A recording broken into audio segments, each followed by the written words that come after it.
Hi all, in today's video we'll be discussing Across the Obelisk, which is a roguelike deck building game. Now I'm a huge fan of the deck building genre. I played the absolute hell out of Slay the Spire and Monster Train, both fantastic games. And while this game shares a lot of the hallmarks of that, the core gameplay is the same. Build a deck, travel the map nodes, select your path, go to combat, try to survive. It has a number of new features that make it a beast all its own. I'm not going to lie, when I started playing this game, I approached it like I was playing Slay the Spire, and it was a bit miserable. I almost stopped playing because I didn't quite understand it. But once I learned the differences between the games and started playing around with the new features, it really opened up the game and I enjoyed it a lot more. So this video, I want to share what I learned and make sure your gameplay is as smooth as possible, because I actually really like this game now.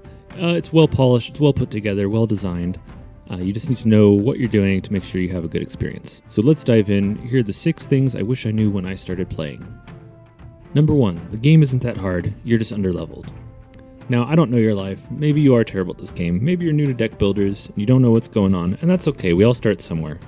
But assuming you have played around a bit, you know what's going on, you feel like you know how to craft a deck, and the game is just punishing the hell out of you, you're not sure what's going on, it feels like a slog. The answer is that you're just underleveled. This game features a meta progression mechanic where your characters permanently get stronger each time you play a game with them, and it does this through its perk system. So every time you play with your characters, they get experience, they level up, and they are granted perk points. You can redeem them in this perk point tree. There's 4 trees, and these perks not only improve the way that a card's abilities work, they also directly scale the power of your abilities by a lot. Like, it's a lot. Instead of applying 1 bleed, now you can apply 4 bleed. Instead of healing for 5, you're healing for 15. Instead of applying 1 block, you're applying 10 block. So this really quickly scales the power of your decks in your game. And I'd argue that when you first start out, I think the perks are actually more important than the actual cards you put in your deck. I was able to make it pretty far in the game pretty early. Like my 3rd run, I made it to the final boss of the game. But it was a slog because my deck just wasn't powerful enough. I wasn't dying, but I was just so slow. I think combats were taking like 15 or 16 rounds to complete. I would always end at full health, but they were just taking so long. And the reason was because I didn't have the perks to back up my cards. I think a good rule of thumb would be if you reach a new act and it's taking more than 4 or 5 rounds to complete the combat, just resign your game. There's a button to resign your game. You can collect your progress, redeem your perk points, and start again, and the next round will be much quicker than the previous. And once you reach about 20 perk points or so, the scaling on them really drops off, so you don't get as much benefit anymore. So when you start a new game, I'd suggest focusing on just trying to get to about 20 perk points as quickly as possible. It'll go significantly faster, and you'll get to a good pace much quicker than if you just slog through trying to make a deck work without the perk points to support it. Number 2, all the good stuff is locked when you start. There's a number of things you can unlock in the game, including a ton of different cards.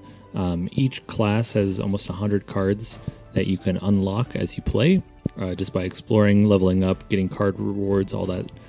And once they're unlocked, you can actually usually put them in your deck without having to find them. In each of the towns, you can actually just modify your deck however you want and include any of the cards that you've unlocked.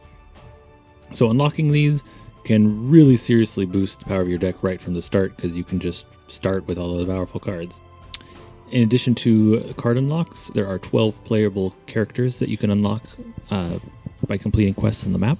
There are also a number of pets which just provide flat bonuses to your characters, all of which have to be unlocked. So during your first couple of games, your goal really shouldn't be to be trying to finish the game, because you're so underpowered, it's going to be really hard, if not impossible, to do. So instead of focusing on that, just go to your map and look for character events. They got their face and a little exclamation point next to them. If you reach those nodes, it'll start a quest, and usually you'll be able to unlock the character from there, and then they'll be permanently unlocked on your account. So this will be a really efficient way to get into the meat of the game as quickly as possible.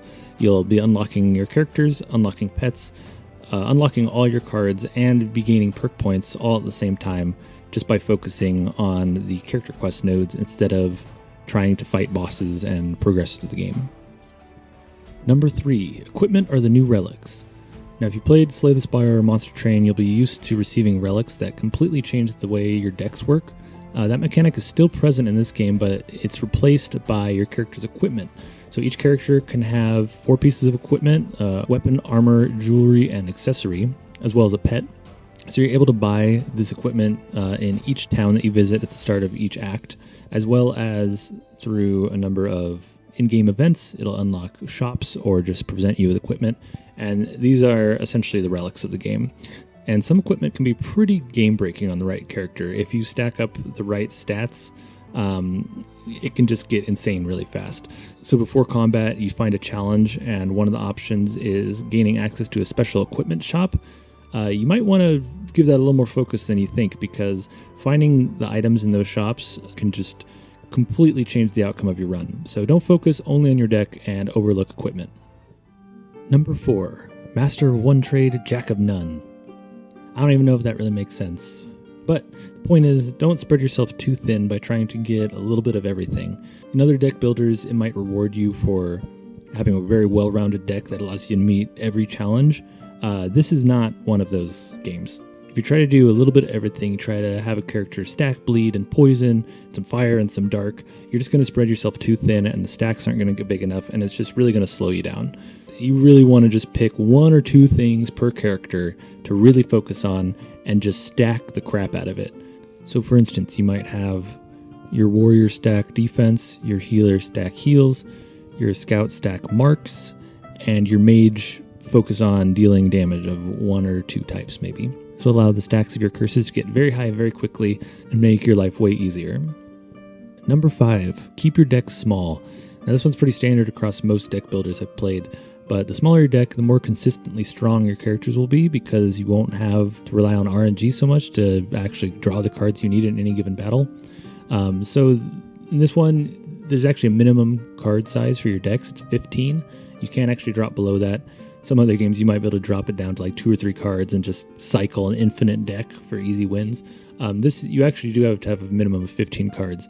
Now it might be tempting, every time you finish a battle you see a new card that looks really strong or cool, to add it to your deck, but before you know it, you'll have 30, 40 cards in your deck, and it's just not going to perform as well. So try to keep your deck small. Somewhere between 15 and 20 cards is pretty good. And you can also utilize the vanish mechanic, which if a card has this icon on the side, it's a vanish card, so once you play it, it'll be removed from your deck for the combat. So that'll actually help keep your deck small. If you have enough of those, you can have a deck of 15 cards, 8 of them have vanish, and then by the time you use them, you're just cycling through 7 of your strong cards over and over again to finish out the battle. Number 6, don't skip the town. Now this one might be pretty obvious because the town is the first thing you come to in every act, but it can feel pretty overwhelming for new players because there's several things you can do here, and you don't even know what cards are in the game yet. As a brief overview, there is a magic forge to add cards to your deck, a church to remove cards from your deck, an altar to upgrade them, a divination cart where you can basically pay to have a card selection round, and an armory where you can buy equipment for your various heroes. So there's a lot going on here, and I'd encourage you to explore all of them in your own time, but at least for your first couple of games, you should really focus on the altar and the armory.